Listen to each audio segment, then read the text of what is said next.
Assalamualaikum warahmatullahi wabarakatuh. Hai sedulur semuanya, saudara-saudara semua. Sekarang kita akan mendengarkan tausiah dari Ustaz Danu. Silakan disimak tausiahnya, semoga bermanfaat dan bisa menjadi amal soleh kita semua. Amin ya rabbal alamin. Monggo disimak. Assalamualaikum warahmatullahi wabarakatuh. Nama saya Nur Aini, asal dari Jakarta. Saya mau bertanya Ustadz tentang keluhan yang saya rasain. Saya suka merasa takut, khawatir, yang berlebihan, takut mati, karena saya merasakan kadang saya merasakan sakit di badan saya itu, seperti kayak napas yang kayak nggak nyampe gitu Ustadz. Terus saya merasa, dan kalau saya merasakan itu saya merasa takut mati. Terus bagaimana solusinya Ustadz untuk mengatasi rasa ketakutan dan khawatir itu karena sakit yang saya rasain itu Ustadz. Itu aja Ustadz pertanyaan saya. Assalamualaikum warahmatullahi wabarakatuh. Waalaikumsalam warahmatullahi wabarakatuh. Ya, Ibu Nur Aini dari Jakarta. Tadi masalahnya sering mengalami ketakutan yang luar biasa, lalu napasnya pendek-pendek, terus kekhawatiran yang berlebihan itu Pak Ustadz. Sepertinya ada ilmu ya Pak Ustadz ya? Sudah hafal sampean Mbak. Iya. Mbak Ratna. Iya, biasanya yang mempengaruhi itu ilmu. Dan itu susah ditemukan oleh dokter medis, ya? Atau psikolog. Psikolog itu nanti dibilang halusinasi. Halusinasi itu kan menghayal. Menghayalkan ada gambaran yang ini. Sebenarnya enggak sih? Iya, itu terpengaruh oleh ilmu yang sebenarnya sudah menyatu di tubuhnya. Tetapi persoalannya bukan ilmunya itu yang memengaruhi. Kayaknya Ibu Nur Aini ini dulu pernah merasa putus asa. Bisa aja merasa putus asa, umpamanya dengan suami itu kayak nggak dihargai. Jadi putus asa itu ada dalam diri. Kemudian akhirnya menjadi ketakutan yang berlebih.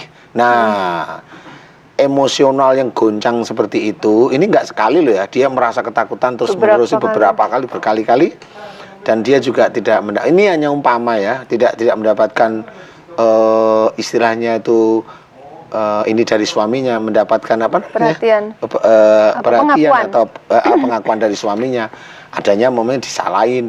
Nah, ini akan mengantarkan ilmu di dalam sudah ada, kemudian dia sendiri ada putus asa dengan suaminya. Walaupun tidak dikeluarkan, ada putus asa. Aku kayaknya nggak berharga di depan suamiku. Nah, itu putus asa sebenarnya. Kenapa aku nikah ya sama dia? Nah, ini diolah di pikirannya. Itulah yang akan, kalau seorang muslim itu kan harusnya kalau ada persoalan belum ketemu solusi, sholatlah pada Allah Ta'ala. Maksudnya sholat itu ya tetap sholatnya dikerjakan.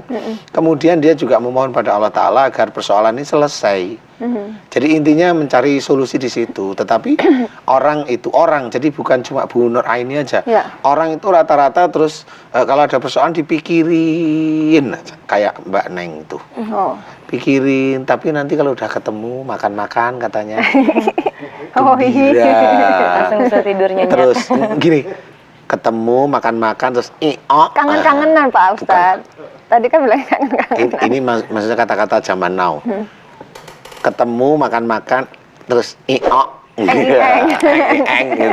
Jadi itu terus seneng, bahagia. Jadi ini barangkali tidak ditemukan oleh Bu Nur Aini atau yang lain, atau ibu-ibu yang lain nih.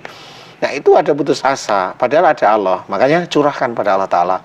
Mohon agar persoalan di rumah tangganya itu mendapat ridho oleh Allah, mendapat ridho dari Allah Ta'ala, sehingga nanti doa yang tulus ini itu akan diperhitungkan oleh Allah Ta'ala.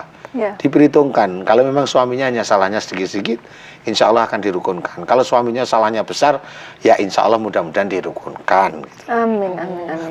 Seperti itu aja. Jadi itu ilmu harus dilepas. Dan kalau memang betul itu putus asa, mohon ampun kepada Allah Ta'ala.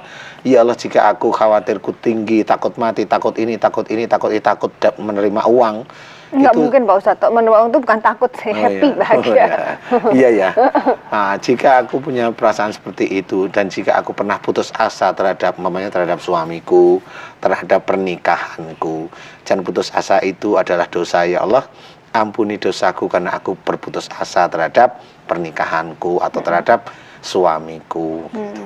Terhadap putus asa terhadap mantan pacarku karena aku diputuskan. Biasanya gitu. Oke Pak Ustadz, kita lanjutkan kesimpulan Pak Ustadz. Kalau untuk Ibu Nur Aini, semoga penjelasan dari Pak Ustadz cukup bisa dipahami dan segera bisa diamalkan dan segera bisa lepas dari permasalahan ketakutan yang berlebihan atau apa ya, kalau bahasa zaman now paranoid ya Pak Ustadz. Paranoid. Ya, gitu. Ya. Parno. Ya, dan sekarang saya ingin Pak Ustadz menyampaikan kesimpulan sedikit tentang tema kita hari ini, penyakit zaman now. Iya, kalau kita memang jangan sampai terkena persoalan-persoalan atau masalah itu tetap ada, penyakit-penyakit yang memang bisa mengenai kita, ya belajarlah kita itu lurus di akidah seperti itu. Jadi jangan hanya bermain gadget yang menyenangkan duniawi aja. Ya. Tetap baca Quran, tetap sholat, tetap sujud pada Allah, tetap mohon pada Allah Ta'ala. Tetap seperti itu, kerjakan aja. Gadget itu kan hanya pakaian ya. Jadi jangan menjadi gadget itu Tuhan. Ya. Jangan menjadi sosmed itu Tuhan. Jadi bangun tidur itu bukannya sholat, malah main dulu. Jadi sholatnya udah nomor berapa. Jadi akhirnya yang dia wajibkan itu gadget. Sholatnya itu sudah bukan wajib. Nah itu kebalik. Jangan sampai kita seperti itu. Nah insya Allah kalau kita itu ada di garisnya Allah Ta'ala, mudah-mudahan dengan niat kita lurus di jalan Allah, ya tidak terkenalah penyakit zaman now ini ya.